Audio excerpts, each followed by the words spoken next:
In the late 13th century, amid the rolling hills and rugged landscapes of northwestern Anatolia, a small yet determined group of warriors began to leave a quiet mark upon history. These were the early Ottomans, a people shaped by the rhythms of the land and the harsh demands of survival on the frontier between Byzantine holdings and independent Turkish beyliks. Among them, a figure would emerge whose name would come to symbolize the careful forging of a new destiny, Osman, known later as Osman I. Life in this period was shaped as much by the seasons as by the ambitions of men. Winters brought biting winds across the high plains, and snow could linger in the folds of the hills for months. Spring melted the frost, bringing streams that nourished fields and pastures, guiding the movements of herds and the timing of raids or trade expeditions. Amidst these landscapes, Osman and his companions maintained a delicate balance between survival, warfare, and the formation of alliances. Each decision was deliberate, measured, the result of careful observation and long reflection. The early Ottomans were not merely warriors, they were organizers, unifiers of diverse tribes and villages, cultivating loyalty with quiet patience rather than brute force alone. Osman's rise was as much about diplomacy as about skill in battle. Neighboring beyliks, small principalities scattered across Anatolia, often found themselves in shifting alliances or temporary truces. Osman navigated these waters with an unhurried strategy, choosing when to fight and when to negotiate. Even in moments of conquest, the emphasis was on order and continuity rather than mere expansion. The populations of newly acquired towns were offered stability, their local leaders integrated into Ottoman structures, and their customs acknowledged, fostering loyalty and a sense of shared destiny.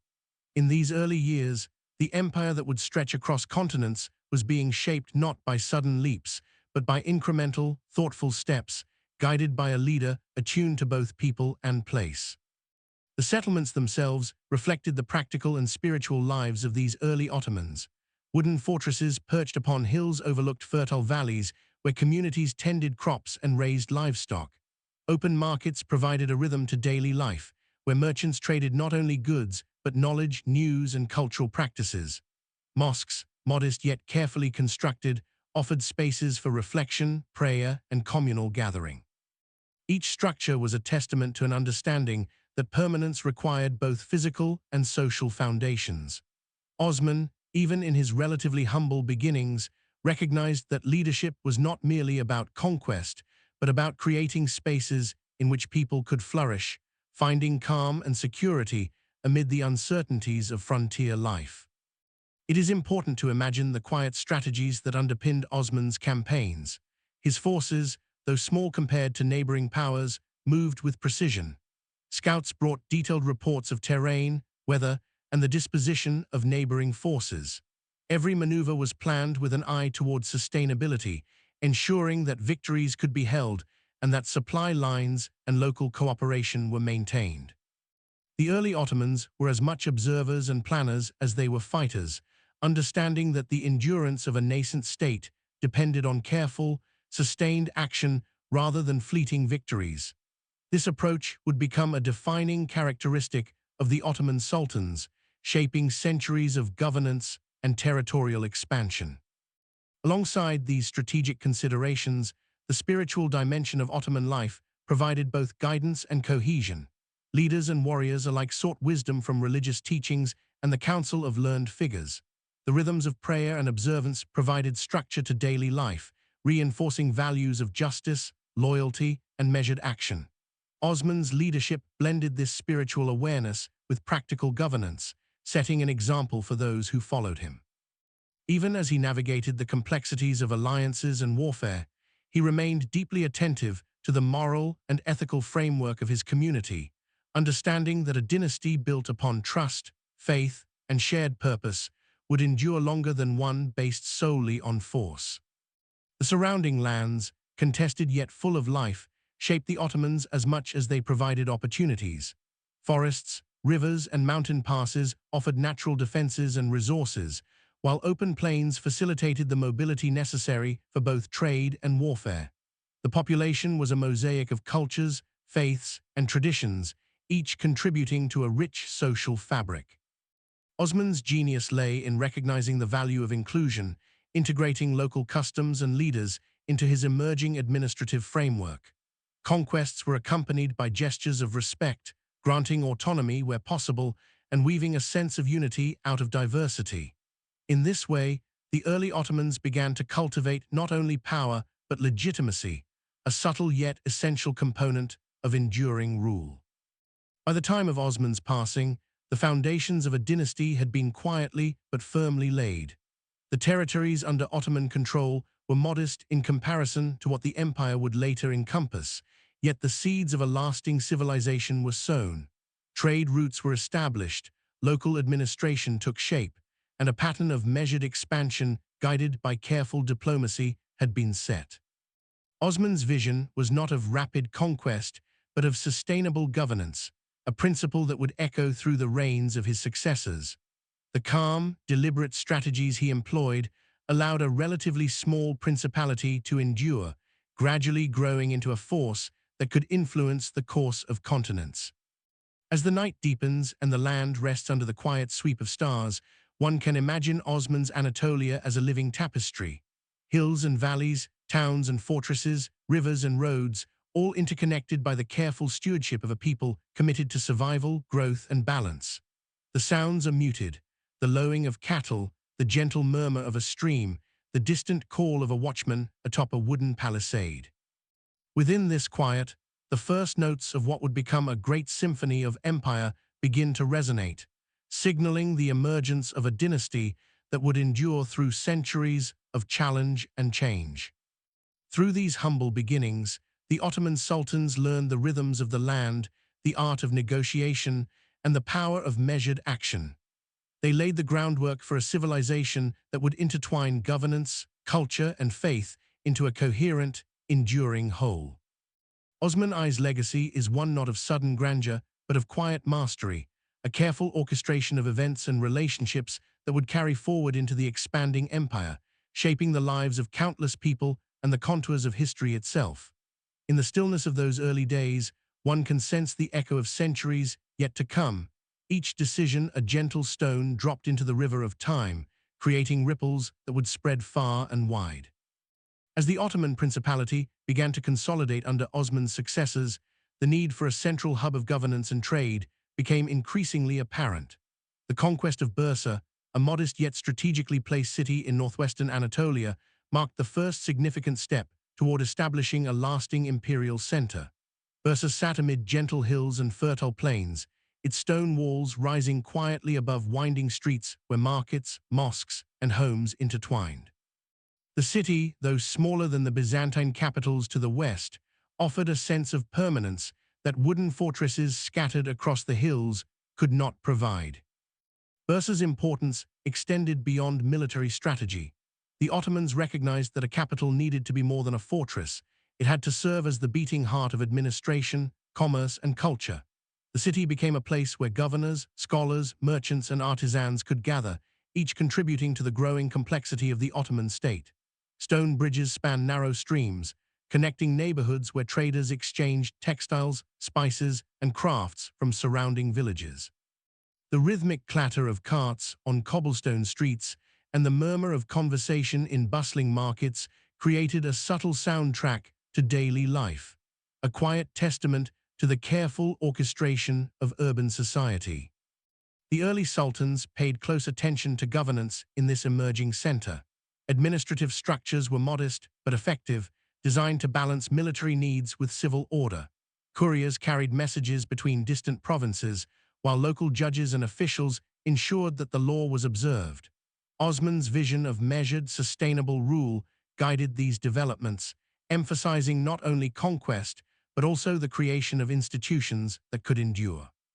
The sultans recognized that loyalty was nurtured through fairness, and stability required systems capable of responding to the needs of diverse populations.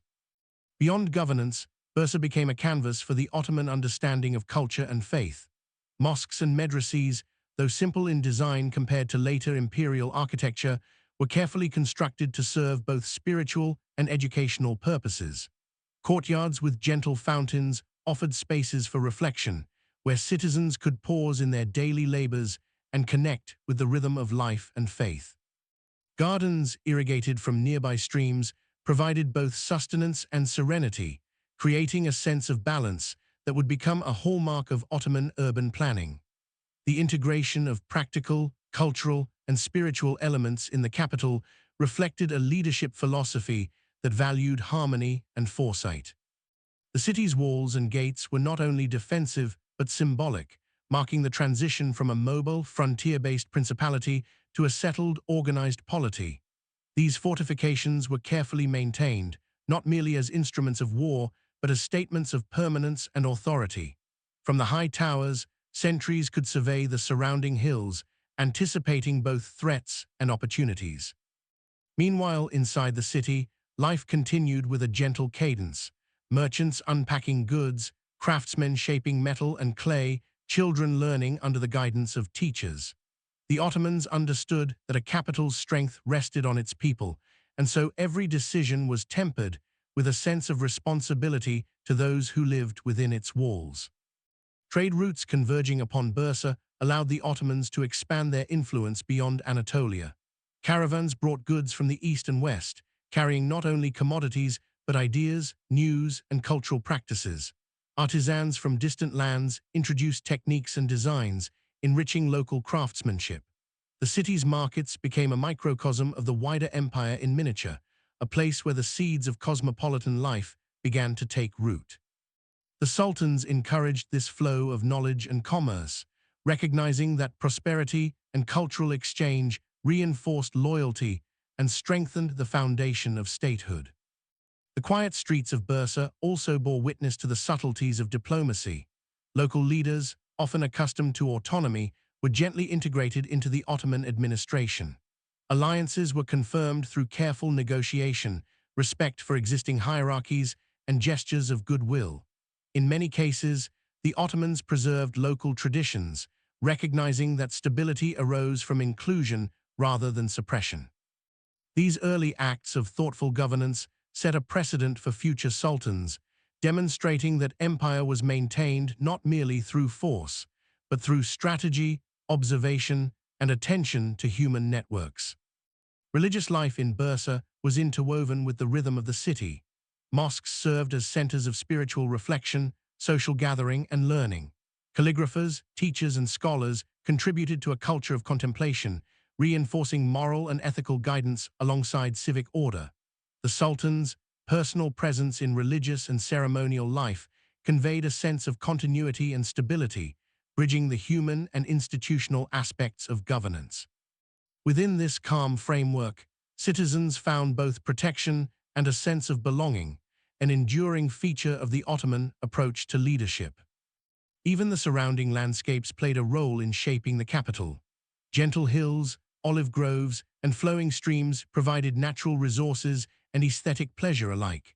The Ottomans observed and adapted to these elements, ensuring that urban development respected the land's contours and offered access to sustenance, water, and transport routes. Caravans and travelers passing through Bursa could sense both the practical organization and the deliberate beauty of the city, an early sign of the empire's ability to harmonize function and form. By establishing Bursa as the first permanent capital, the Ottomans laid a blueprint for governance that would be replicated and expanded upon in later centuries. The city's walls, streets, markets, and religious institutions became instruments of cohesion, reflecting a philosophy of slow, steady consolidation rather than hurried conquest. Bursa was more than a city, it was a statement of intent, demonstrating how a principality could transform into a structured and enduring polity while maintaining respect for its people and surroundings. As evening fell over the city, the hills bathed in soft light, one could imagine the quiet pace of life settling into a rhythm. Lanterns flickered in the streets, calling attention to the silhouettes of merchants closing their stalls and children returning home along narrow lanes. The distant murmur of prayer echoed from the mosques, blending with the rustle of trees and the low hum of daily activity. In this serene environment, the foundations of an empire were being quietly reinforced. Leaders, citizens, and landscapes were intertwined in a delicate balance, each element contributing to the unfolding story of the Ottoman state. Through Bursa, the Ottomans demonstrated the importance of foresight, measured growth, and the integration of diverse communities. They had moved beyond the frontier battles of their ancestors, creating a city that could serve as a lasting seat of governance, culture, and commerce. The calm strategies employed in Bursa reflected a broader understanding that the endurance of an empire required patience, respect, and the careful cultivation of human and material resources. In the quiet rhythm of streets and markets, of mosques and gardens, the first enduring heartbeat of Ottoman imperial life was established, echoing through the centuries to come. With the foundations of the Ottoman state firmly established in Anatolia, the Sultans turned their attention westward, across the narrow straits that separated Asia from Europe. The lands of Rumelia, modern-day Balkan territories, offered both opportunity and challenge. Rolling hills, dense forests, winding rivers, and small towns dotted the landscape, each presenting strategic possibilities for trade, governance, and settlement. The Ottomans approached these lands not merely as conquerors, but as careful administrators, seeking to integrate rather than dominate, to harmonize rather than disrupt. The expansion into Rumelia was a measured process. Armies moved along natural corridors, using rivers, mountain passes, and valleys to guide their campaigns. Scouts and local informants provided information about the terrain, villages, and rival forces. Each advance was deliberate, designed to secure control without unnecessary destruction. Early Ottoman commanders recognized that the loyalty of the local population was as essential as military victory, and they often allowed communities to maintain their customs and internal leadership in exchange for allegiance and tribute. This thoughtful approach created a sense of continuity, gradually weaving Rumelia into the Ottoman orbit while minimizing resentment and rebellion. Travelers and merchants moving through the Balkans observed a landscape that was both wild and cultivated. Forests of oak and beech provided timber for fortifications and homes, while fertile valleys yielded wheat, barley, and grapes. Villages clustered around rivers, their simple stone houses reflecting generations of care and craftsmanship. Markets were smaller than those in Bursa but vibrant, alive with the scent of fresh bread, the clatter of wooden carts, and the rhythmic voices of traders haggling over goods brought from both east and west. As Ottoman administrators arrived, they brought new systems of governance, taxation, and trade, integrating these settlements into the growing imperial network. The Ottomans' movement into Rumelia was accompanied by cultural exchange as much as by military activity. Artisans, scholars, and clerics traveled alongside soldiers, sharing skills and knowledge with local communities. Minarets rose beside older churches, and small madrasas offered education to students from various backgrounds. This blending of traditions created a subtle, enduring fabric of coexistence, where architecture, literature, and law reflected the influences of multiple peoples. For the Sultans, expansion was not only about territory, but also about creating spaces in which diverse communities could thrive under a shared imperial framework. Diplomacy played a crucial role in these early European campaigns. Alliances were carefully negotiated with local leaders, ensuring that conquest did not result in unnecessary upheaval. In many towns, Ottoman officials arrived to find agreements already in place, promising security, trade opportunities, and respect for local customs. This quiet, deliberate approach fostered loyalty and cooperation, providing the empire with a stable foothold in a region known for its complex patchwork of ethnicities and allegiances. Military victory alone was insufficient. Legitimacy, the Sultans understood, was cultivated through patience, fairness, and foresight. The army itself was a reflection of Ottoman strategy and organization. Mounted archers, infantry, and auxiliary forces moved with precision, guided by leaders who emphasized logistics, planning, and communication. Supply lines followed rivers and roads, ensuring that troops remained provisioned during long campaigns. Camps were established with attention to both defense and order, reflecting a careful consideration of the needs of soldiers and local populations alike. In these quiet, methodical movements, one can sense the emerging patterns of Ottoman military administration, a blend of strategic acumen and human concern that would characterize the empire for centuries. As the Ottomans gained ground, Rumelia's towns gradually adapted to new governance. Local markets continued to hum with activity, now organized to accommodate trade with distant Anatolian centers. Stone bridges were repaired or constructed, facilitating movement of goods and people. Religious life continued alongside new Islamic institutions, creating a layered cultural landscape where old and new coexisted with surprising harmony. For ordinary citizens, the transition was subtle, often experienced in the appearance of new administrative offices, modest changes to trade regulations, and the presence of Ottoman garrisons that maintained security rather than imposing constant fear. The landscape itself contributed to the empire's expansion. Rivers like the Maritsa and Danube provided natural boundaries and routes for commerce, while hills and forests offered protection and resources. The Ottomans demonstrated an acute awareness of geography, adjusting tactics and settlements to suit the land's contours. Small towns nestled in valleys became administrative centers, fortified villages perched on hills served as watchpoints, and the careful placement of roads and bridges facilitated both trade and communication. In this way, nature and human planning intertwined, each enhancing the other to support a growing imperial network. Education and religious institutions followed closely behind the military campaigns. Madrases and mosques became centers of learning and community life, guiding citizens in law, ethics, and spiritual practice.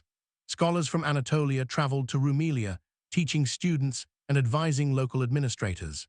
Religious tolerance was encouraged where possible, allowing Christian communities to maintain churches and local customs while participating in the broader imperial system. This approach reinforced social cohesion, ensuring that expansion was sustainable and that communities remained invested in the stability and prosperity of the empire. By the end of these early campaigns, the Ottoman presence in Rumelia was firmly established. Strategic towns and fortified outposts dotted the landscape, trade routes connected Anatolia to the Balkans, and a nascent system of governance began to take shape.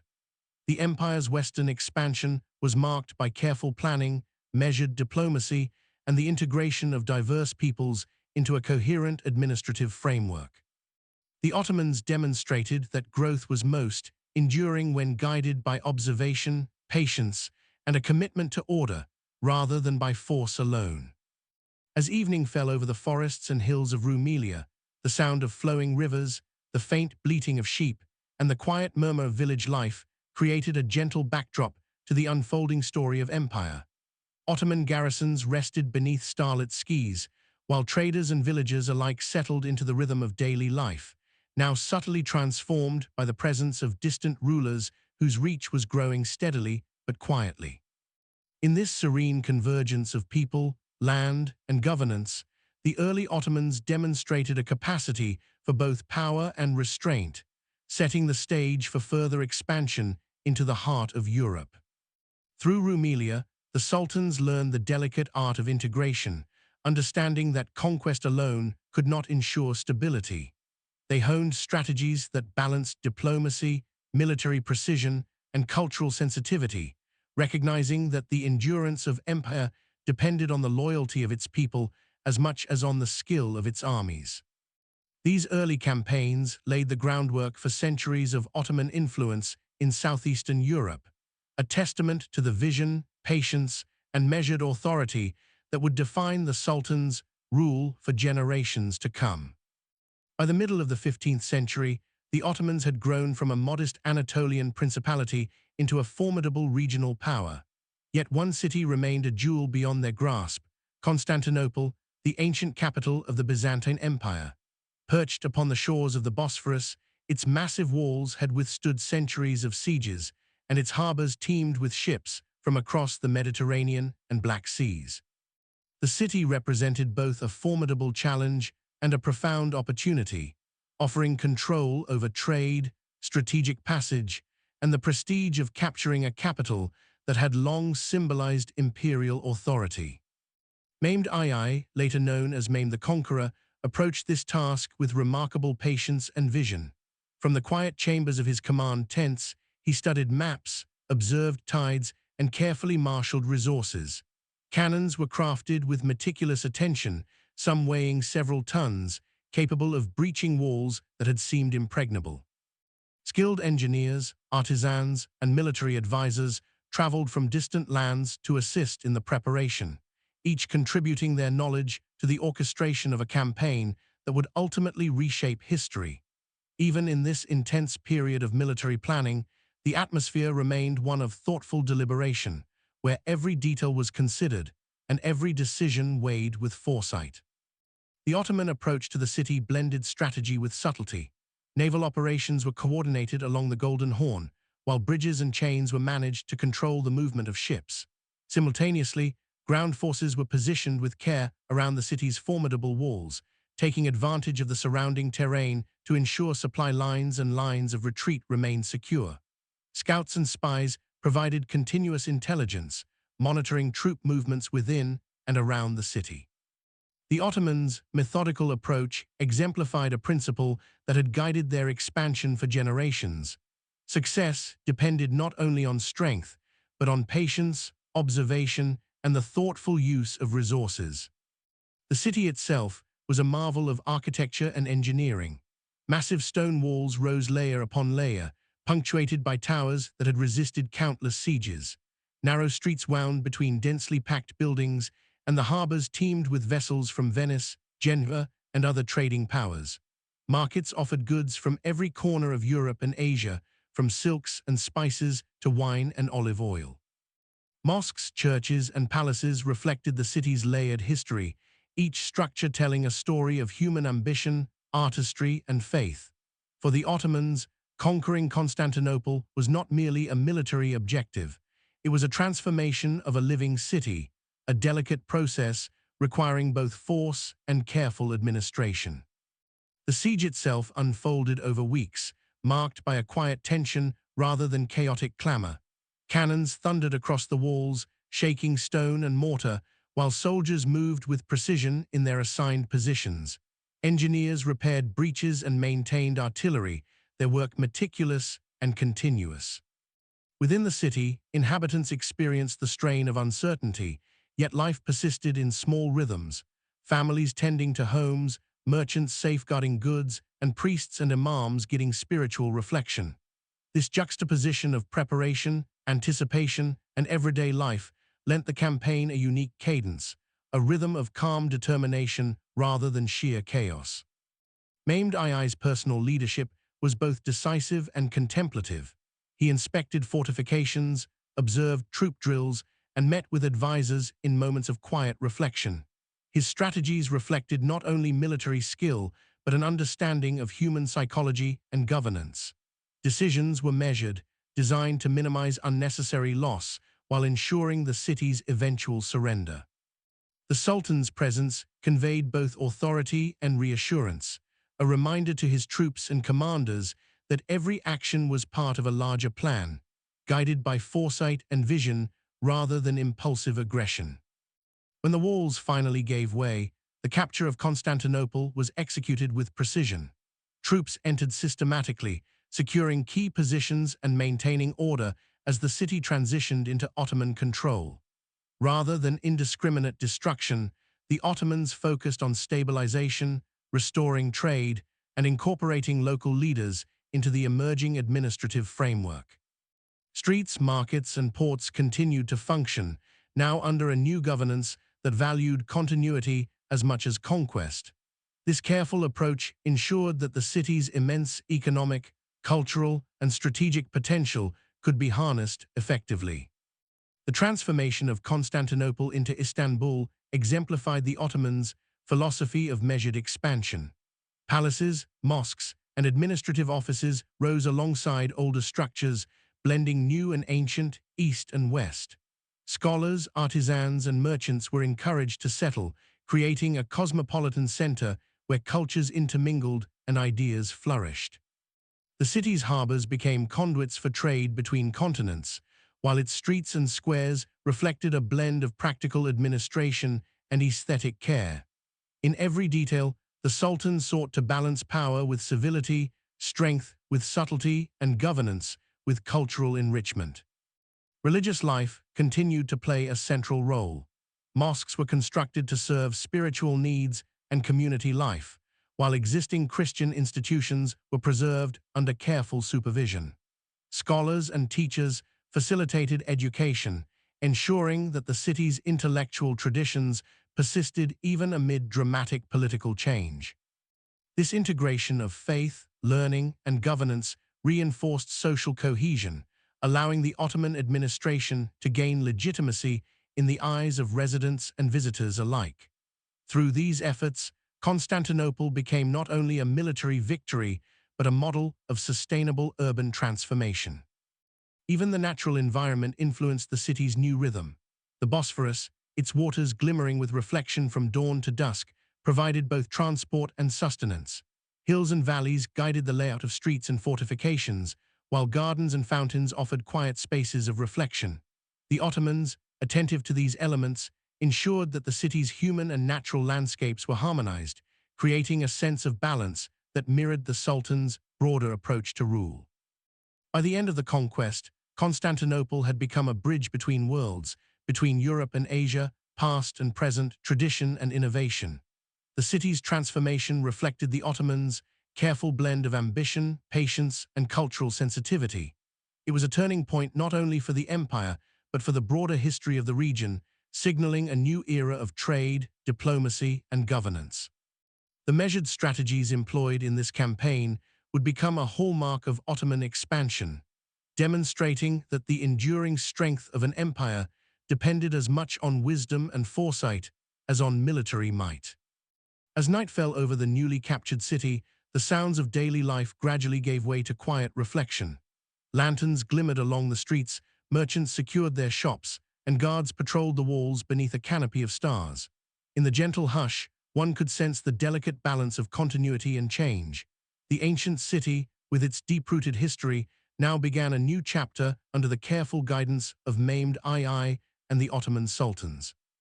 In this serene transition, the conquest of Constantinople became not only a moment of triumph, but also a testament to the enduring principle that empires are sustained by thoughtfulness, patience, and respect for the intricate web of human and natural life. With Constantinople firmly under Ottoman control, the Sultans faced the delicate task of transforming the city into a functioning capital, a center of governance, culture, and trade that could guide an empire spanning continents. This was not a task of instant transformation, but of careful planning, gradual organization, and thoughtful stewardship. Every decision, from the construction of palaces to the organization of markets, reflected the Ottoman philosophy that power was best exercised through balance, patience, and attention to the lives of ordinary citizens. The first step was the creation of administrative structures capable of managing a diverse population and a growing empire. Palaces rose along strategic locations, providing not only a residence for the Sultan, but also centers for governance. Courtiers, advisors, and administrators were brought together in calm, orderly chambers where plans for taxation, justice, and trade could be carefully formulated. Officials traveled throughout the city and the surrounding provinces, ensuring that the principles of governance were understood, enforced, and adapted to local conditions. In this way, the Sultan's authority became tangible yet measured, a guiding presence rather than an overbearing force. Markets and trade hubs flourished under this new order. Streets once narrow and irregular were gradually organized to accommodate merchants, caravans, and travelers. The aroma of spices, the shimmer of textiles, and the chatter of bargaining blended with the steady rhythm of daily life, creating an environment that was at once lively and structured. Bursa's earlier example of market organization served as a model, but in Constantinople, the scale was larger and the stakes higher. Trade routes connecting Anatolia, the Mediterranean, and Europe converged here, making the city not just a political center, but a hub of commerce and cultural exchange. The Sultans also invested in infrastructure that reflected both utility and aesthetics. Bridges spanned streams and narrow waterways, facilitating the movement of goods and people. Public baths, fountains, and gardens were carefully integrated into neighborhoods, offering spaces for reflection, social gathering, and relaxation. Mosques rose alongside existing churches and synagogues, reflecting the city's multi-faith heritage while establishing new centers of spiritual life. These efforts created a harmonious urban environment, one in which practical needs, cultural expression, and religious practice were interwoven. Education and learning became central to the new imperial order. Madrasas, or Islamic schools, were established to train scholars, administrators, and religious leaders. Students came from Anatolia, Rumelia, and beyond, carrying with them diverse knowledge and perspectives. These institutions not only transmitted religious and legal knowledge, but also encouraged intellectual exchange, nurturing a population capable of serving the empire's growing administrative and cultural needs. Libraries, lecture halls, and quiet study spaces reinforced the Ottomans' belief that governance required wisdom as well as strength, and that learning was a foundation of sustainable rule. The Sultans maintained a careful balance between central authority and local autonomy. While the city was now the hub of imperial administration, provincial governors retained responsibilities within their regions, reporting regularly but allowed to maintain local customs and traditions. This system of measured decentralization reduced friction, ensured loyalty, and allowed for the effective management of an empire with diverse peoples and languages. In Constantinople, the careful coordination of authority and responsibility became a model for governance across Ottoman territories. Religious life was intricately woven into the city's fabric. Mosques served not only as spaces of worship, but as centers of community, education, and charity. Imams and scholars guided citizens in daily life, while public works such as fountains and kitchens reflected the Sultan's commitment to social welfare. Religious tolerance was encouraged where possible, allowing Christian and Jewish communities to continue their practices within a framework of order and mutual respect. This approach reinforced social cohesion, creating a city where different faiths and cultures could coexist peacefully under a shared imperial vision. The Sultans also paid attention to culture and aesthetics as a means of shaping the city's identity. Palaces, gardens, and public buildings were designed with careful attention to proportion, light, and function.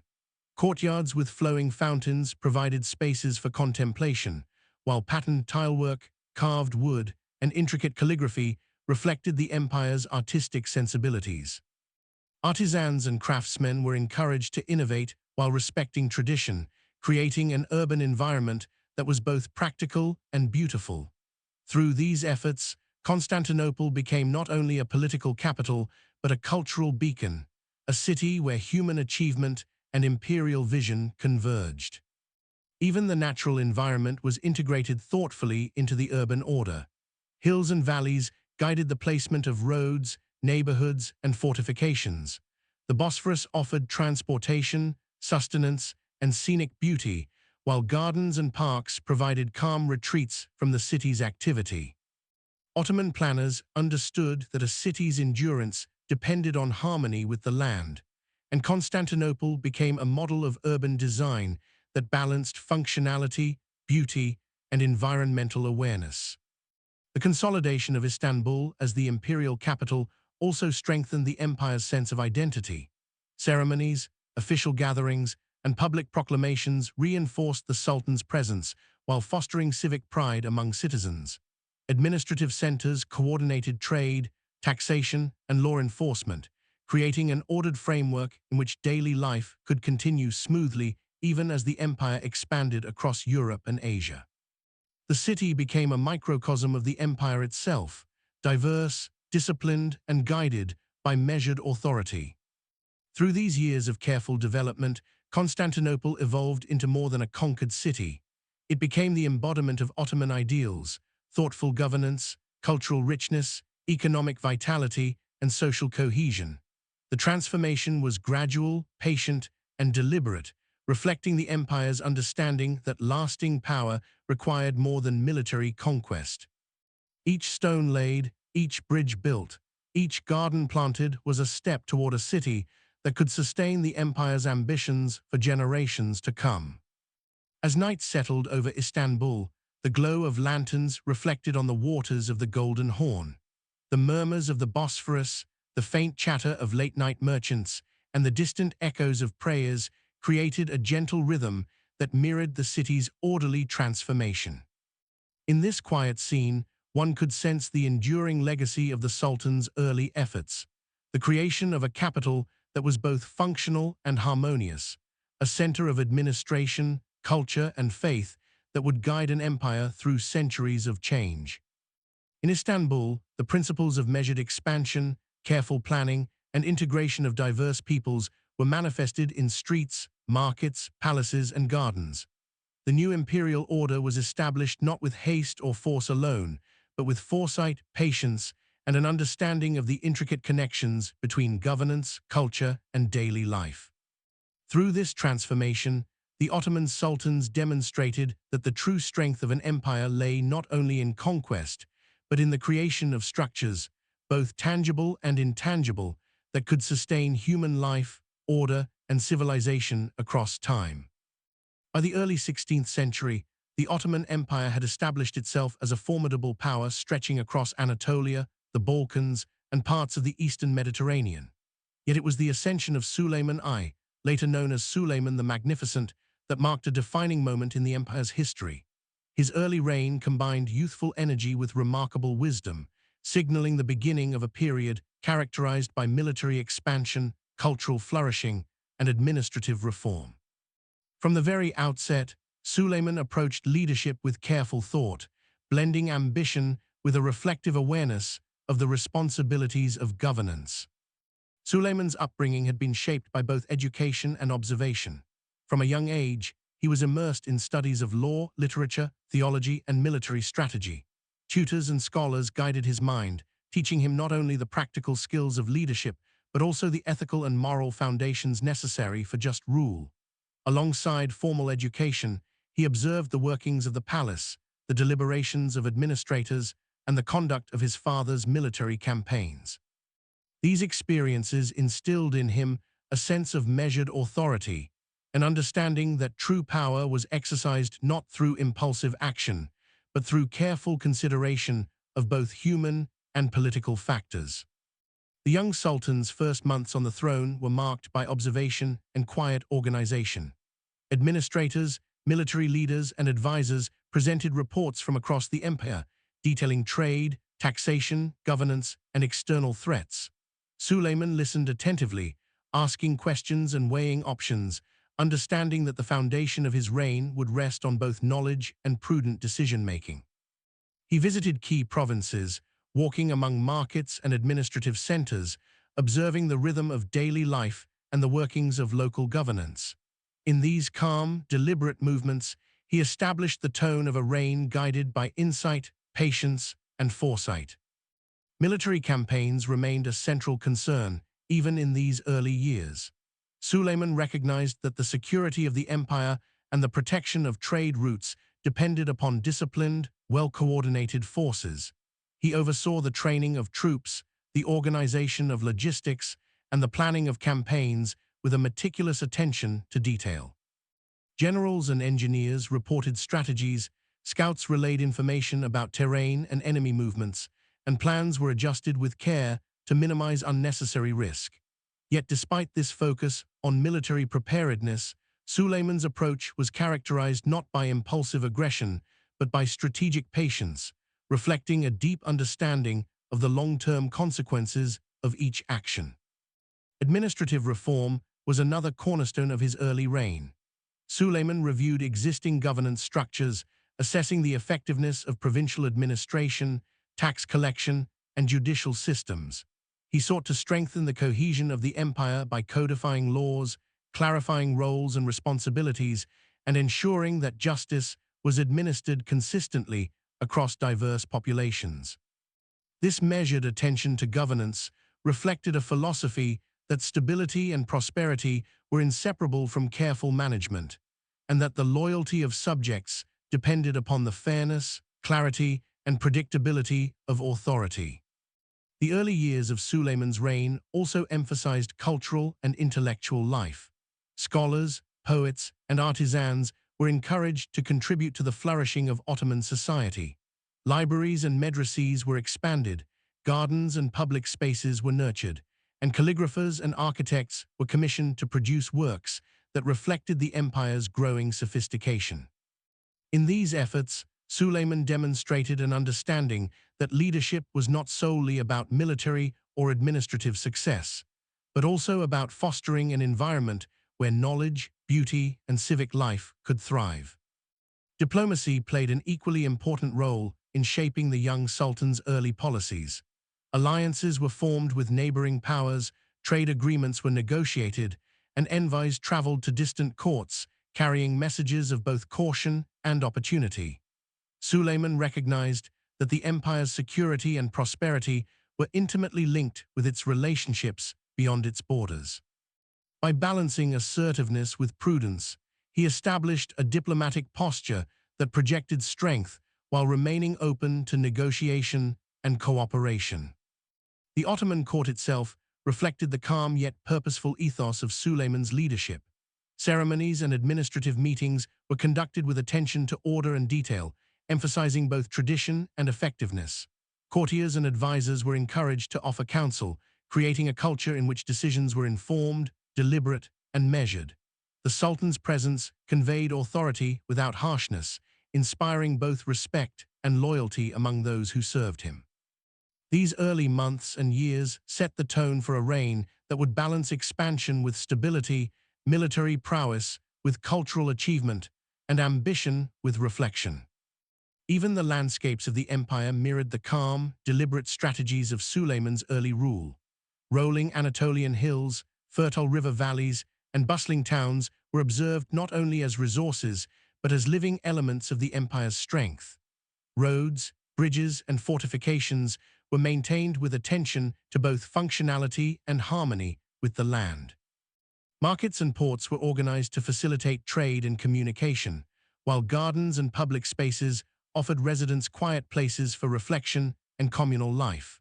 Through this careful integration of natural and human elements, Sulayman's administration reinforced the enduring principle that governance was an act of stewardship, connecting people, resources, and land into a coherent whole. By the end of his early years, Sulayman had established a foundation for both territorial expansion and cultural development. Military campaigns were prepared with precision, administrative structures were strengthened, and cultural life flourished in quiet yet significant ways. The young sultan's measured approach combined observation, strategic planning, and a deep awareness of human needs, creating a reign that would come to be remembered for both grandeur and wisdom. His early leadership exemplified a principle that would guide the empire for decades. That enduring power required balance, foresight, and a thoughtful integration of human, natural, and institutional resources. As night settled over the empire, from the hills of Anatolia to the streets of Istanbul, a sense of calm purpose pervaded the land. Soldiers rested in orderly camps, merchants secured their goods, and scholars and students engaged in quiet study. Within the palace walls, Sulayman contemplated reports, plans, and the flow of daily life across an empire that was expanding steadily, yet deliberately. In this atmosphere of reflection and careful organization, the foundations of what would become the Ottoman Golden Age were quietly laid, echoing through the coming decades of military achievement, cultural innovation, and administrative brilliance. Through these early years, Sulayman's reign exemplified the qualities that would define Ottoman leadership: patience, strategic foresight, cultural engagement, and measured authority. He demonstrated that empire was not only built with armies and walls, but with wisdom, observation, and the careful cultivation of both people and institutions. In the calm rhythm of his early administration, one can sense the unfolding of an era in which the Ottoman Empire would reach unprecedented heights, guided by a sultan whose vision combined ambition with reflection, strength with prudence, and power with humanity. As Sulayman the Magnificent settled into his role as sultan, he recognized that the strength of an empire relied not only on military prowess, but on the fairness, clarity, and effectiveness of its laws. His vision for governance was rooted in the belief that stability arose from justice and that the authority of the Sultan was most enduring when exercised with balance and wisdom.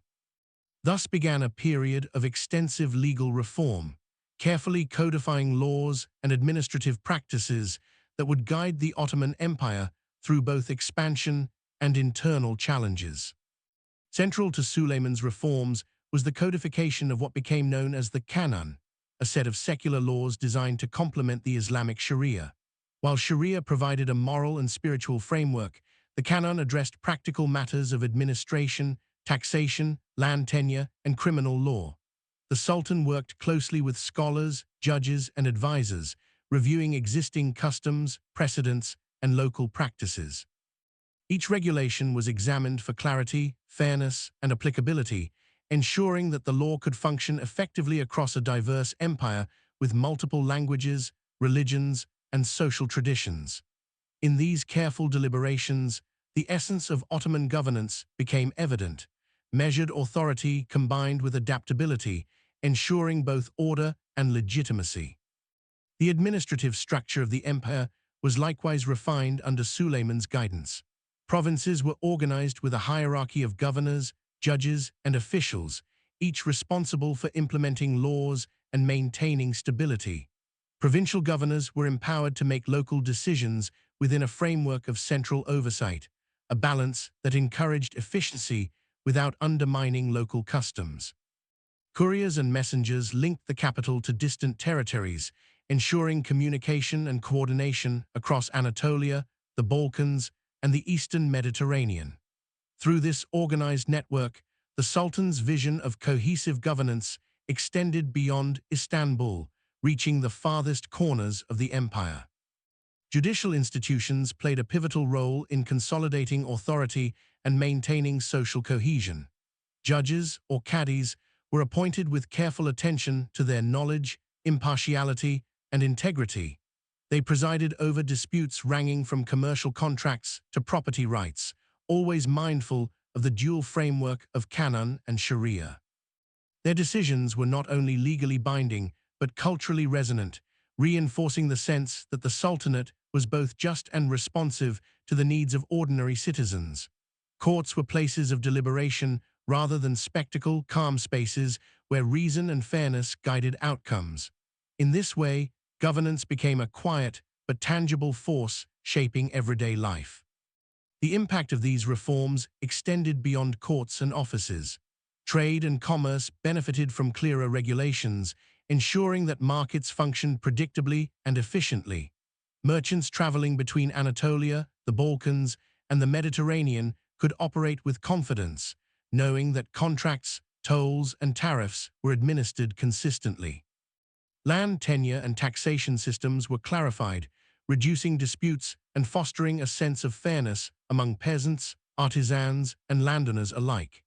Even ordinary citizens, often distant from the halls of governance, could sense the effect of these measures in the reliability and predictability of daily life.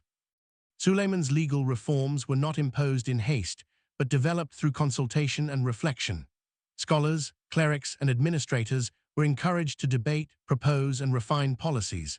Local practices and customs were respected whenever possible, demonstrating the Sultan's understanding that legitimacy arose from the careful blending of central authority with local traditions. This patient, deliberative approach ensured that reforms were accepted and enduring, rather than resented or ignored.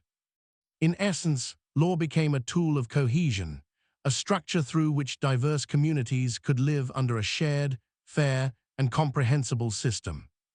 The Sultan also paid attention to the ethical dimensions of governance. Officials were expected to exercise their duties with integrity, and corruption was addressed through investigation and, when necessary, punishment.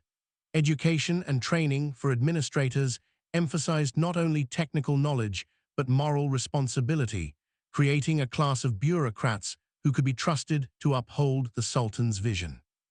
The calm discipline of administration, combined with an ethical framework, reinforced the sense that the empire's strength rested upon order, fairness, and a careful stewardship of power.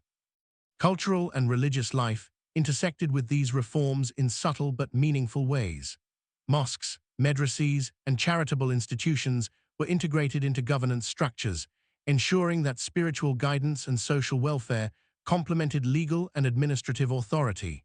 Religious scholars participated in the formulation of laws and policies, lending both legitimacy and moral grounding to the Sultan's initiatives.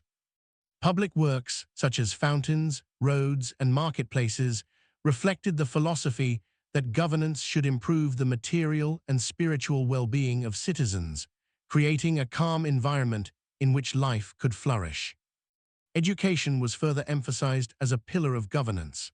Madrasas trained judges, administrators, and scholars, instilling in them both knowledge and a sense of ethical responsibility. Libraries and lecture halls facilitated the dissemination of ideas, legal principles, and scientific knowledge. This investment in learning strengthened the administrative apparatus while reinforcing the cultural and intellectual vitality of the empire. By cultivating wisdom alongside authority, Suleiman ensured that governance was not simply a matter of enforcement, but a thoughtful, reasoned exercise of power. The natural and urban environments also played a role in these reforms.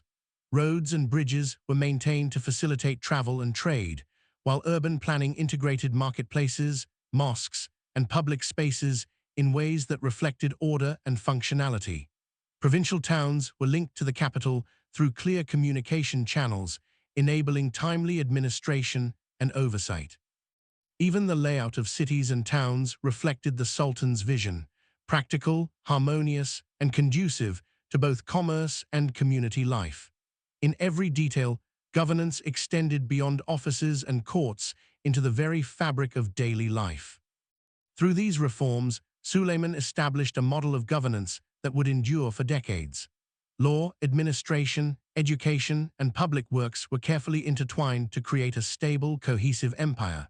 Subjects, from merchants to scholars, from peasants to provincial officials, experienced a sense of order and predictability that reinforced loyalty and social cohesion.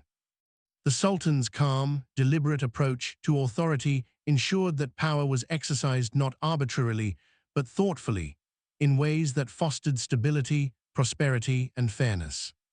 As night descended across the empire, the quiet streets of towns and cities reflected the reach of these reforms. Lanterns glimmered along marketplaces, scholars studied in madrasas, and officials prepared for the next day's duties. Farmers, traders, and artisans moved through daily life with the assurance that laws were clear, courts were fair, and governance was consistent. In this serene atmosphere, the Ottoman Empire demonstrated that true strength arose not solely from military conquest, but from the careful cultivation of justice, order, and ethical administration. Through Suleiman's legal reforms and governance, the empire became more than a collection of territories. It became a structured, interconnected, and enduring civilization. By codifying laws, strengthening administration, and promoting fairness, the Sultan ensured that the Ottoman state could endure challenges, manage diversity, and flourish culturally and economically. In the calm rhythm of governance, one can sense the enduring lesson of this era, that an empire's longevity depends not only on ambition and conquest, but on wisdom, patience, and the thoughtful exercise of authority over both people and institutions. By the mid-16th century, under the steady hand of Suleiman the Magnificent, the Ottoman Empire had reached a stage where careful expansion and strategic diplomacy were intertwined. Military campaigns were no longer simply exercises of brute force. They were deliberate, measured operations aimed at securing trade routes, stabilizing borders, and projecting authority in a way that encouraged both respect and cooperation. Across the empire, from Anatolia to the Balkans, soldiers trained with precision, engineers prepared fortifications, and commanders studied terrain with patient attention. The rhythm of these campaigns was deliberate, reflecting a philosophy that power was most effective when guided by foresight. Suleiman's military strategy combined innovation with a deep understanding of geography. Armies moved along rivers, valleys, and mountain passes, using natural landscapes to their advantage. Fortresses were built to secure key points, while garrisons maintained order in newly acquired territories. Scouts and messengers provided continuous intelligence, allowing commanders to adjust tactics thoughtfully rather than impulsively. This approach minimized unnecessary loss, while ensuring the empire's authority expanded steadily. Every campaign was planned not only to win battles, but to integrate conquered lands into a broader system of governance, trade, and culture. Naval operations complemented land campaigns, particularly in the eastern Mediterranean. Ships patrolled trade routes, protected ports, and facilitated the movement of troops and supplies. The Ottoman Navy, guided by careful planning and disciplined crews, projected power across seas and straits, ensuring that coastal towns and maritime trade remained secure. Harbors from Alexandria to the Aegean were strengthened with docks, watchtowers, and supply depots, allowing commerce and communication to flourish alongside military preparedness. The calm efficiency of naval operations reflected a philosophy that strength was most enduring when accompanied by organization, foresight, and discipline. Diplomacy was an equally vital component of expansion. Suleiman understood that empire was not sustained solely through military victory. Envoys were sent to neighboring states, trade agreements were negotiated, and alliances were cultivated with care. Diplomacy extended beyond the borders of the Ottoman realm, reaching courts in Europe, Persia, and North Africa. Negotiations were conducted with patience and respect, blending firmness with flexibility. This balance allowed the Sultan to secure loyalty and cooperation while projecting power, demonstrating that influence could be wielded without constant conflict. The campaigns themselves were remarkable for their integration of logistics, engineering, and strategy. Soldiers were trained to maintain discipline in both battle and camp life. Supply lines were carefully maintained, ensuring that troops had food, equipment, and medical care even in remote regions. Engineers oversaw the construction of bridges, roads, and fortifications, facilitating movement and defense. Every element, from tents to artillery, was considered with foresight, reflecting the Ottomans' understanding that preparation and planning were as crucial as bravery or combat skill. Cultural and civic life followed closely behind the armies. As new territories were secured, mosques, schools, and markets were established or restored. Local leaders were often incorporated into the Ottoman administration, ensuring continuity and stability. Villages and towns gradually adapted to new governance structures, and communities retained aspects of their previous cultural and social life, while benefiting from the security and organization brought by the empire. In this measured manner, military success was transformed into sustainable political integration. The Sultan himself often observed these campaigns firsthand, moving among troops and advisors, assessing progress and offering guidance. His presence conveyed authority and reassurance, inspiring both discipline and loyalty. Yet Suleiman's leadership was marked by deliberation rather than impulsivity. Decisions were made thoughtfully, based on observation, intelligence, and consultation with experienced commanders. This careful balance between action and reflection became a hallmark of the early Ottoman Golden Age, allowing the empire to expand without destabilizing its core or alienating its subjects. Geography played a continuous role in campaign strategy. Rivers such as the Danube and the Euphrates provided routes for movement and supply, while mountains and valleys offered natural defenses and staging points. Cities and towns were evaluated not only for their strategic importance, but also for their capacity to support governance, commerce, and culture. The Ottomans demonstrated an awareness that the success of military action depended on the careful integration of natural and human landscapes, turning each conquest into a foundation for lasting stability. Trade, as ever, remained intertwined with military and diplomatic activity. Securing borders and sea lanes protected merchants and caravans, ensuring that goods flowed steadily from Anatolia to Europe, North Africa, and beyond. Markets in newly acquired regions were regulated with attention to fairness and efficiency, echoing the principles of Suleiman's legal reforms. Artisans and traders were encouraged to settle, creating economic vitality that reinforced the empire's authority. In this way, the calm rhythm of commerce complemented the deliberate precision of campaigns, forming an interdependent system of prosperity, security, and governance. Even during periods of intense military activity, the Ottoman approach emphasized restraint and organization. Civilians were protected whenever possible, and cities were incorporated rather than destroyed. Religious and cultural institutions were often preserved, fostering loyalty and stability.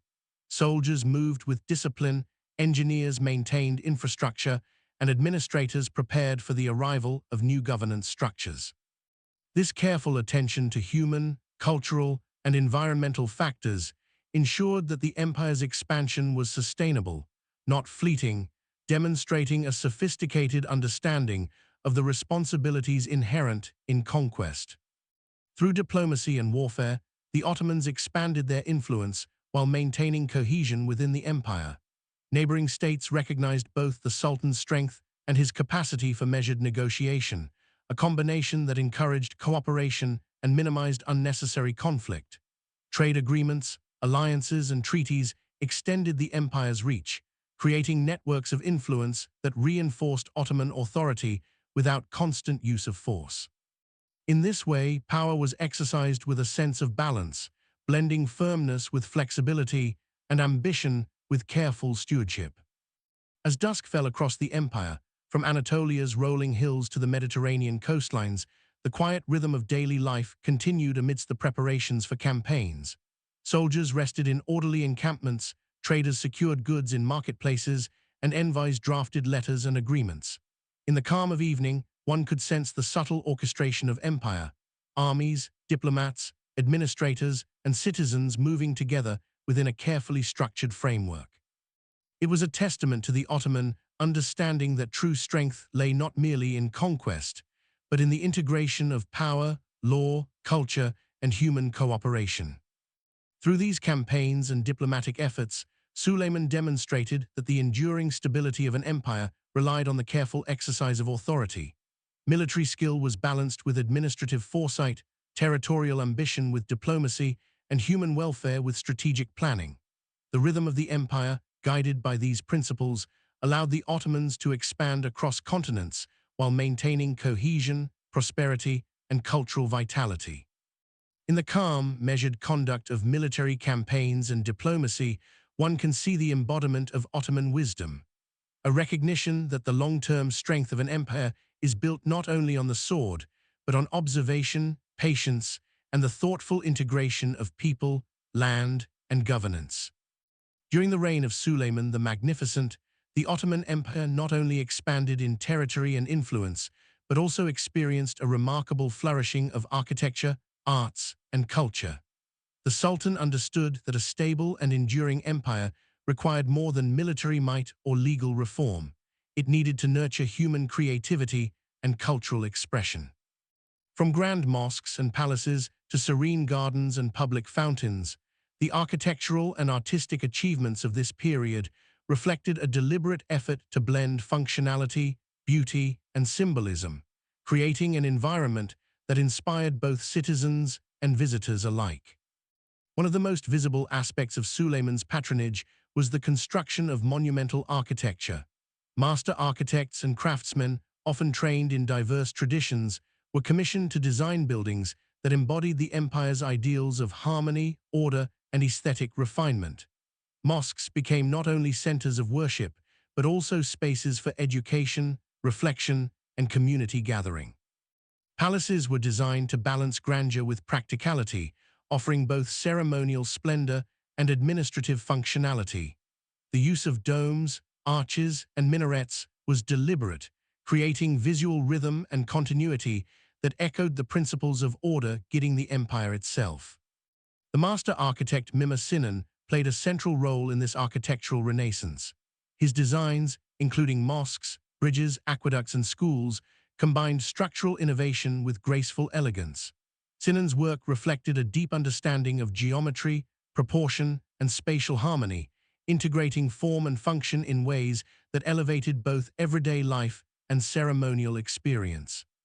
His buildings were not merely monuments. They were living spaces where citizens could pray, study, trade, and gather, reinforcing the social cohesion that was essential to the empire's stability. Gardens and public spaces were also integral to the Ottoman vision of cultural flourishing. Carefully planned courtyards, fountains, and tree-lined avenues provided areas for contemplation, leisure, and communal activity. The sound of flowing water, the shade of plane trees, and the fragrance of flowering plants created serene environments where citizens could pause from their daily routines. These spaces reflected the belief that urban life should nurture both the practical and the spiritual, offering a calm rhythm amidst the bustling activity of markets, streets, and ports. Artistic patronage extended beyond architecture. Calligraphy, miniature painting, ceramics, and textiles all received attention and encouragement from the Sultan. Workshops and guilds nurtured skilled artisans, while courts and schools facilitated the transmission of techniques, styles, and knowledge. Manuscripts were illuminated with intricate designs, inscriptions were carefully executed in elegant scripts, and textiles bore patterns that reflected both aesthetic beauty and symbolic meaning. In every artistic endeavor, Suleiman's support fostered creativity that was simultaneously disciplined, refined, and deeply connected to the cultural identity of the empire. Education and intellectual life flourished alongside architectural and artistic development. Madrasas, libraries, and lecture halls became centers of learning, where students studied law, theology, literature, science, and philosophy. Scholars and poets traveled across the empire, sharing knowledge and contributing to a vibrant cultural landscape. Through these institutions, the Sultan ensured that human potential was cultivated in tandem with the empire's political and military ambitions, creating a society in which intellectual and cultural growth was valued as much as territorial expansion. Cultural patronage also reinforced the empire's social and political cohesion. Public buildings, mosques, and educational institutions provided visible reminders of the Sultan's presence and responsibility. Citizens saw their needs, beliefs, and creative talents acknowledged and supported, fostering loyalty and a sense of shared identity. The aesthetic and functional aspects of architecture and art were intertwined with governance, diplomacy, and daily life, reflecting a holistic vision in which beauty, order, and purpose were inseparable. Religious and ceremonial architecture reflected this integration of culture and governance. Mosques served as centers of prayer, study, and charitable activity, connecting spiritual life with community organization. Palaces and administrative buildings facilitated the orderly management of the empire, while gardens, fountains, and public squares created spaces for reflection, celebration, and social interaction. The harmony of these elements reinforced the sense that the Ottoman Empire was not only a political and military entity, but also a cultivated, human-centered civilization. Trade and commerce were closely linked to cultural life. Markets and workshops supported the production and circulation of textiles, ceramics, manuscripts, and other goods, creating economic vitality alongside artistic expression. Urban planning ensured that trade routes, streets, and public spaces complemented these cultural activities, allowing citizens to move, work, and engage in social life with ease and comfort.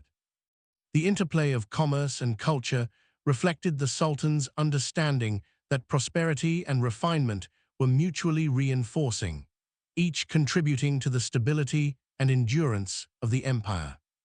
Even the natural environment was thoughtfully integrated into cultural projects. Hills, rivers, and coastlines guided the placement of buildings, roads, and gardens.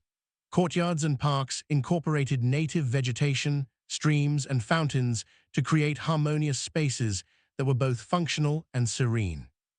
In these carefully planned landscapes, human activity and the natural world were brought into balance, reflecting a broader Ottoman philosophy that culture, governance, and the environment were interconnected elements of a stable and enduring society.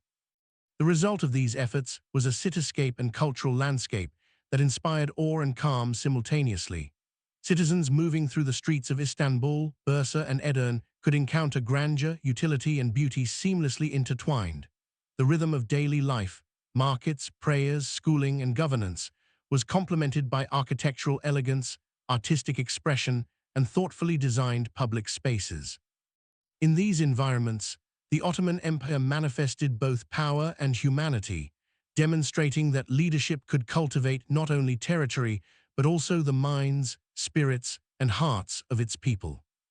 Through architectural and cultural patronage, Suleiman the Magnificent left a legacy that endured for centuries. Buildings, gardens, artworks, and educational institutions were not only functional or decorative, they were instruments of cohesion, identity, and continuity.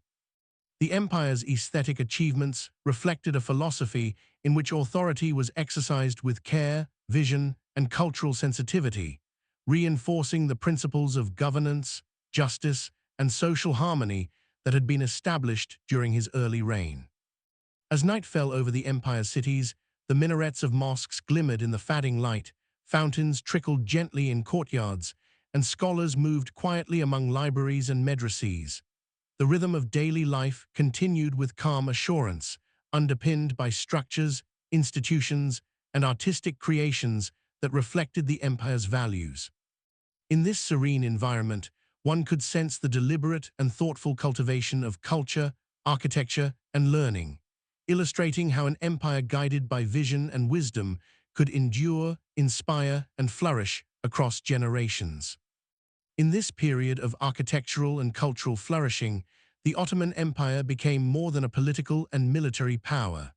It was a civilization where art, knowledge, governance, and daily life were intertwined, reflecting a holistic vision of human achievement and social harmony.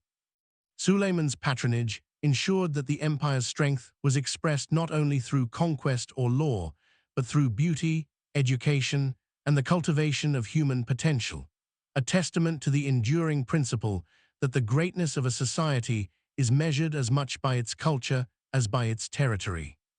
As the Ottoman Empire expanded under Suleiman the Magnificent, the integration of diverse populations became a central focus of governance.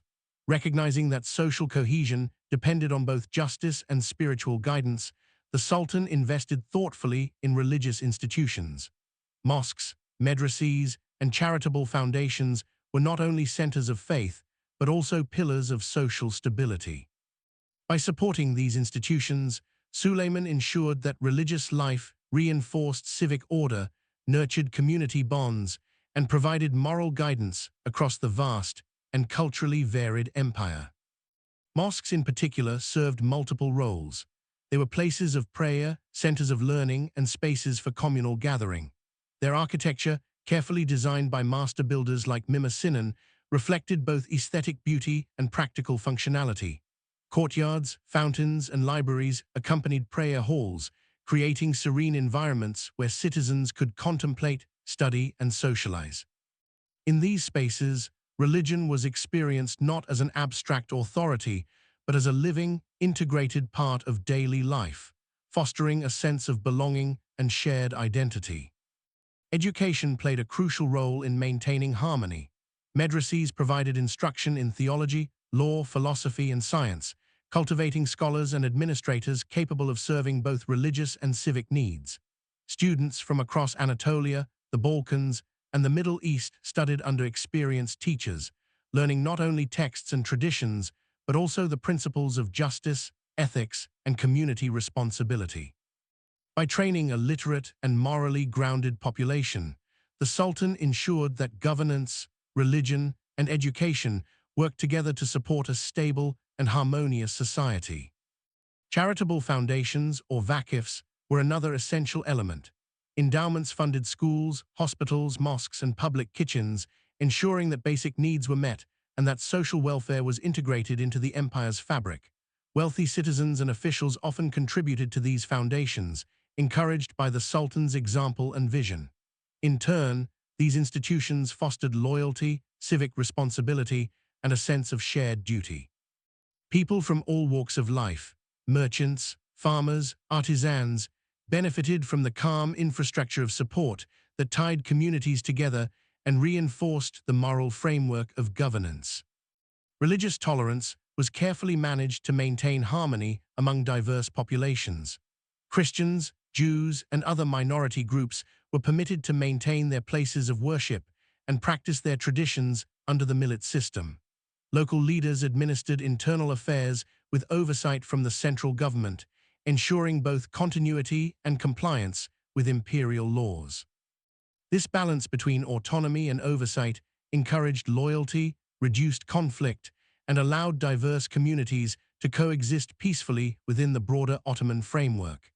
The careful structuring of religious life demonstrated Suleiman's understanding that spiritual institutions could be allies of governance rather than sources of tension.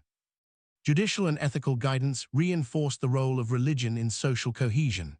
Judges, often trained in both Sharia and the Canon, administered justice in a way that reflected both divine principles and practical considerations. Religious scholars advised on ethical governance, public morality, and dispute resolution. Ceremonial practices, rituals, and observances were integrated into the rhythm of civic life, creating patterns of social interaction and moral reinforcement. The combined influence of law, ethics, and religious practice helped ensure that communities functioned harmoniously, even amid rapid expansion and cultural diversity. Architecture, too, reflected the integration of faith and society. Mosques were often surrounded by schools, public kitchens, and courtyards, facilitating education, charity, and social interaction. Minarets and domes signaled spiritual presence, while the design of streets and public spaces encouraged orderly movement and community engagement. Religious buildings were not isolated symbols of power, but active centers where the spiritual, educational, and social dimensions of life converged. This careful attention to spatial and functional integration exemplified the Ottoman approach to using culture, architecture, and faith to maintain harmony. The Sultan also emphasized ethical behavior among officials and citizens. Corruption and misconduct were addressed promptly, and public expectations of morality were reinforced through sermons, teachings, and community observation. By aligning governance, religion, and ethics, Suleiman created a system in which power and morality supported each other, fostering trust in institutions and stability across the empire. Citizens learned that social order was maintained not merely by authority, but by shared responsibility, ethical conduct, and a common respect for religious and civic norms. Religious life intersected with daily life in other practical ways as well. Friday prayers structured weekly schedules, charity encouraged community engagement, and festivals marked the rhythm of the year. These practices reinforced the social fabric, creating moments of reflection, connection, and shared identity.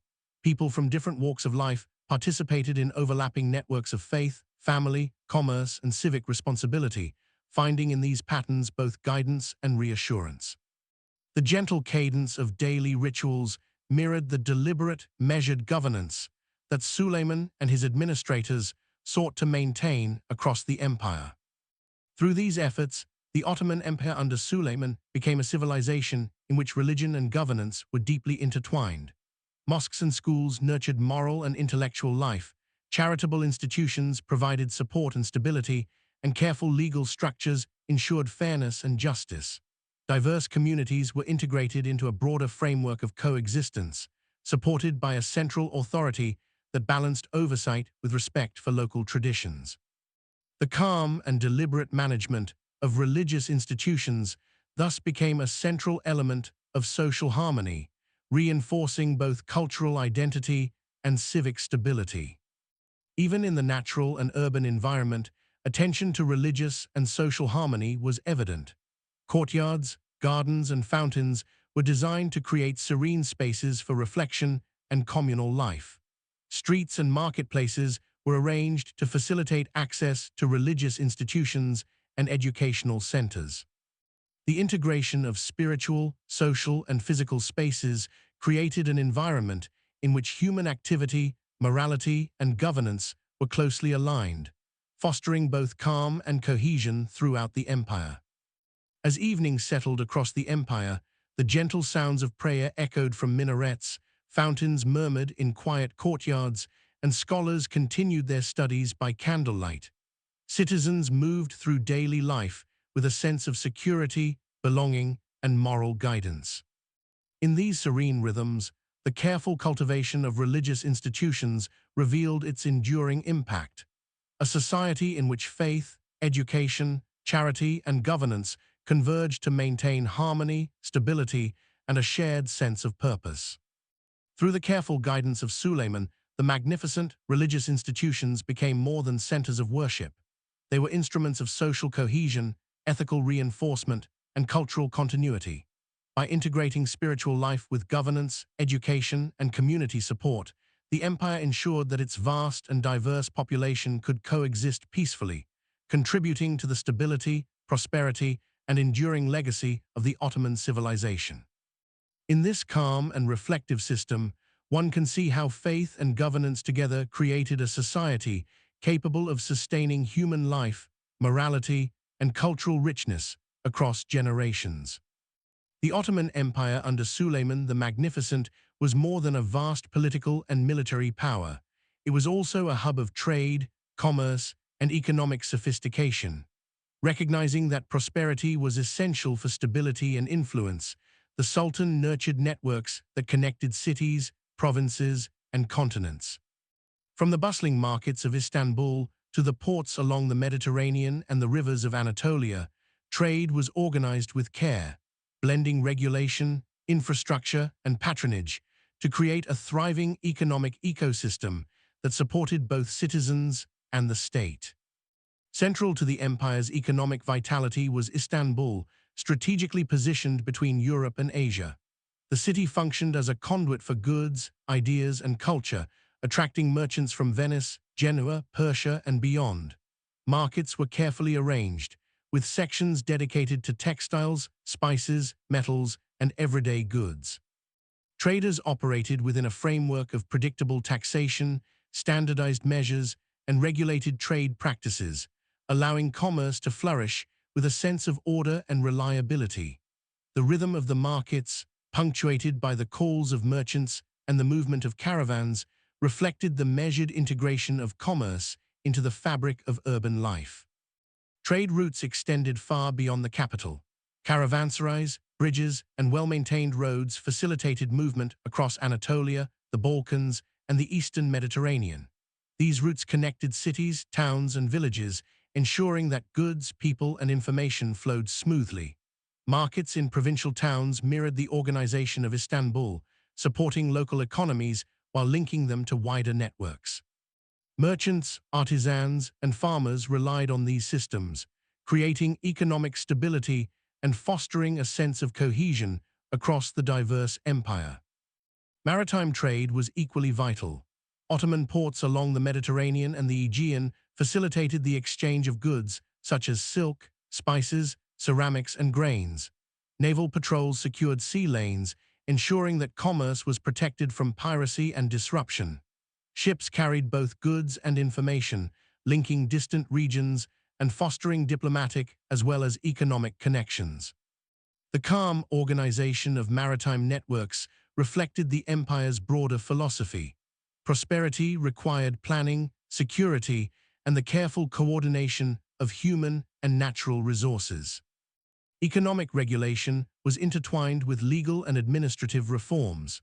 Suleiman's canon codified trade practices, taxation, and market regulations, ensuring fairness and predictability. Guilds governed artisans and craftsmen, maintaining standards of quality and training, while commercial courts resolved disputes and enforced contracts. These measures created a stable environment in which merchants could operate confidently and citizens could rely on the consistent availability of goods. Predictability, fairness, and efficiency became hallmarks of Ottoman economic life, reinforcing both prosperity and social cohesion. The empire's wealth was also reflected in its urban landscapes. Markets and bazaars were not only centers of commerce, but also spaces of social and cultural interaction. Streets were arranged to facilitate movement, and public spaces such as fountains and gardens provided rest and reflection for travelers and citizens alike. The architecture of marketplaces, combined with careful urban planning, created environments that were both functional and aesthetically pleasing, reinforcing the idea that economic life was inseparable from the broader civic and cultural framework. Suleiman's administration encouraged both domestic production and international trade. Textile manufacturing, pottery, metalwork, and agriculture were cultivated with attention to quality and innovation.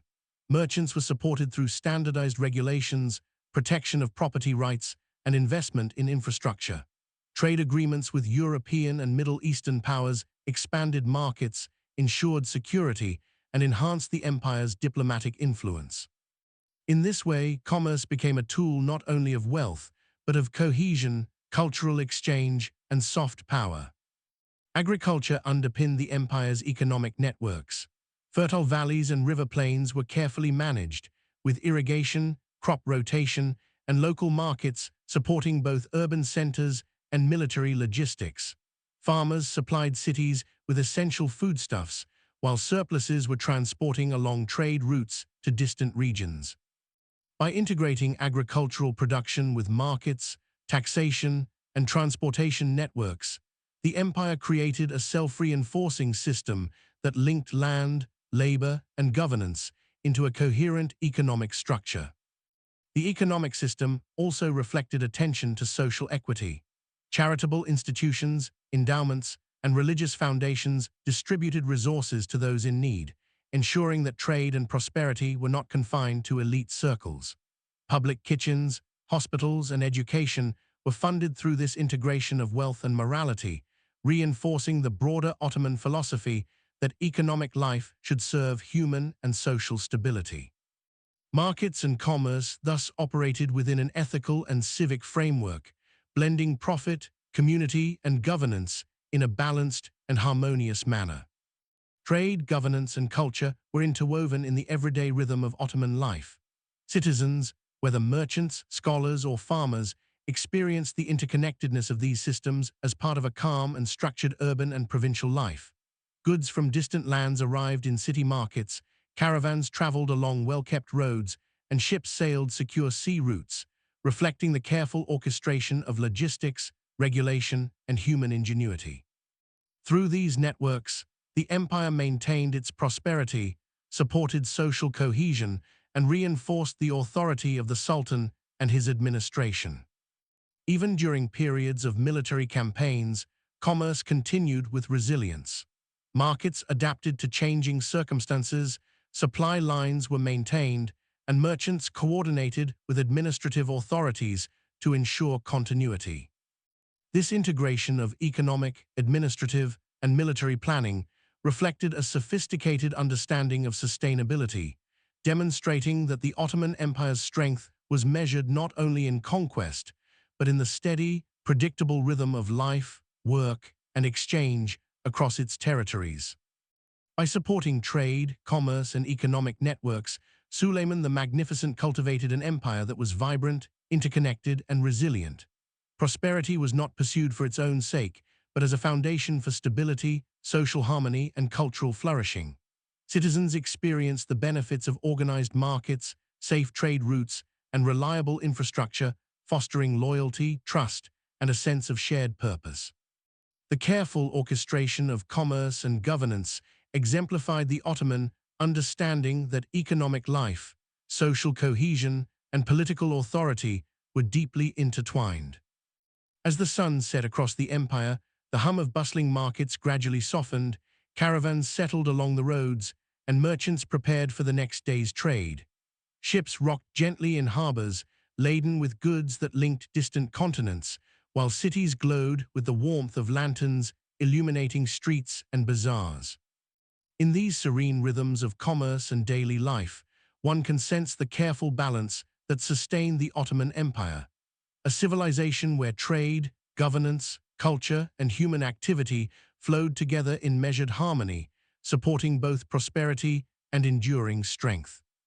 Through the deliberate cultivation of trade and economic networks, the Ottoman Empire demonstrated that lasting power relied on more than armies and law. It required the thoughtful orchestration of human labor, resources, and ingenuity. Suleiman's vision ensured that commerce was a vehicle not only of wealth, but of cohesion, stability, and cultural exchange, a reflection of an empire guided by wisdom, foresight, and the calm integration of all aspects of life into a harmonious whole. Under the reign of Suleiman the Magnificent, the Ottoman Empire reached a remarkable balance of military, administrative, cultural, and intellectual achievement. Suleiman recognized that the longevity and cohesion of the empire depended not only on governance and conquest, but also on the cultivation of knowledge, education, and scientific understanding. The Sultan's patronage of schools, libraries, and scholars created an environment where intellectual curiosity, moral reflection, and practical skills could flourish alongside the political and military structures that held the empire together. Madrasas served as the primary centers of learning, combining religious instruction with studies in law, logic, philosophy, and natural sciences. Students engaged in rigorous analysis of texts, debated interpretations, and explored principles that extended beyond the classroom into practical governance and civic life. Teachers encouraged critical thinking, ethical reasoning, and careful observation, nurturing scholars who would serve as administrators, judges, and advisors.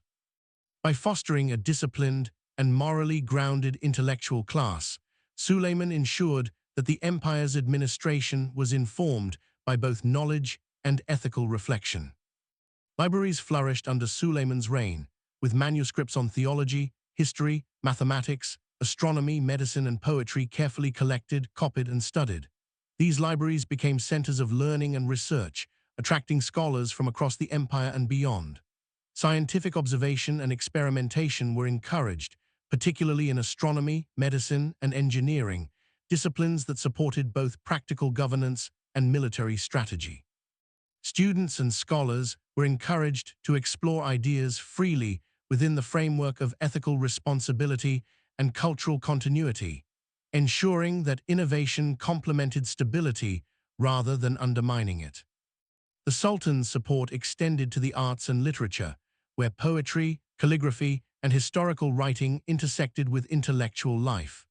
Scholars produced treatises, chronologies, and commentaries that preserved knowledge, informed decision-making, and inspired reflection on human society, governance, and morality. Calligraphers and artists created illuminated manuscripts that were both works of beauty and vehicles for learning, emphasizing the integration of aesthetic refinement with intellectual development. By supporting these endeavors, Suleiman reinforced the notion that culture, knowledge, and governance were deeply intertwined, each enhancing the other. Scientific and mathematical studies were often connected to practical applications in architecture, engineering, and administration. Surveying, mapping, and engineering knowledge enabled the construction of bridges, aqueducts, mosques, and fortifications, integrating human ingenuity with the natural landscape. Astronomical observations guided navigation, calendar making, and timekeeping, supporting both trade and religious practice. Medicine and anatomy were studied in both theoretical and practical contexts, benefiting hospitals, military medical corps, and civic health initiatives. In this way, intellectual life was inseparable from the broader operations of the empire, grounded in purpose and service rather than abstraction alone. Education was also a tool for social cohesion. By offering pathways for advancement to talented individuals from diverse ethnic and religious backgrounds, the empire cultivated loyalty and stability. Scholars and administrators trained in madrasas often assumed roles in local governance, legal administration, and civic management, bridging the gap between the central authority and provincial populations. Education thus became both a personal opportunity and a collective investment in the functioning and cohesion of the empire. Cultural and intellectual patronage reinforced the empire's aesthetic and spiritual dimensions. Poetry, calligraphy, music, and architecture were infused with philosophical and ethical reflection, connecting the artistic imagination with moral and civic life. Festivals, lectures, and readings brought scholars and citizens together, fostering shared values and intellectual engagement. Through these integrated experiences, knowledge became a living part of daily life, shaping both the minds and the values of the population while reinforcing the legitimacy of the Sultanate. Trade, commerce, and scientific inquiry were also interconnected. Knowledge of geography, astronomy, and engineering supported caravan routes, maritime trade, and urban infrastructure. Merchants benefited from predictable systems of measurement, regulation, and governance, informed by careful observation and documentation. Intellectual endeavors thus directly contributed to the empire's prosperity, demonstrating that scholarship, economy, and administration were parts of a unified vision of governance and social order. As the empire matured under Suleiman, the combination of education, science, law, culture, and trade created a rhythm of life that was both prosperous and reflective. Scholars engaged in study and debate, students absorbed knowledge and ethical reasoning, artisans produced works of lasting beauty, and merchants conducted trade along carefully maintained routes. The empire's citizens experienced a sense of stability and opportunity, supported by a system in which intellectual, cultural, and practical elements worked together harmoniously. Even in distant provinces, this emphasis on knowledge and education had tangible effects. Local scholars taught madrasas, libraries collected regional manuscripts, and scientific observations informed agricultural practices, infrastructure, and administration. The integration of intellectual life into governance and daily life created a cohesive empire in which learning was valued, curiosity was cultivated, and practical application was emphasized. In this environment, knowledge became a bridge connecting the Sultan's vision with the lives of ordinary citizens, ensuring both social cohesion and cultural vitality. By the end of Suleiman's reign, the Ottoman Empire had achieved a synthesis of power, culture, and intellect. Military strength was balanced with legal reform, trade networks reinforced governance, religious institutions promoted social harmony, and intellectual life supported both practical administration and cultural enrichment. This holistic approach ensured that the empire could endure challenges, expand influence, and cultivate prosperity across generations. Citizens and subjects experienced not only security and order, but also opportunities for learning, reflection, and creative expression. As night fell over the empire, lanterns glimmered in streets and courtyards, fountains murmured in gardens, and scholars continued their studies by candlelight. Markets were quiet, soldiers rested in orderly camps, and mosques echoed with the final prayers of the day. In this serene rhythm, one could sense the careful orchestration of an empire in which knowledge, governance, culture, and daily life were integrated into a balanced and enduring system. The intellectual and cultural achievements of Suleiman's reign were as vital as his military victories, leaving a legacy that would resonate for centuries. Suleiman's vision demonstrated that the strength of an empire rested not solely on conquest, law, or commerce, but on the cultivation of human potential. Education, science, art, and culture were essential elements in sustaining cohesion, inspiring loyalty, and fostering prosperity. The Ottoman Empire, guided by his thoughtful and deliberate leadership, became a civilization in which intellect, ethics, and practical governance worked together harmoniously. In this calm, reflective system, one sees the enduring lesson of Suleiman's reign, that the greatness of an empire is measured not only by its lands and armies, but by the wisdom, knowledge, and cultural vitality of its people.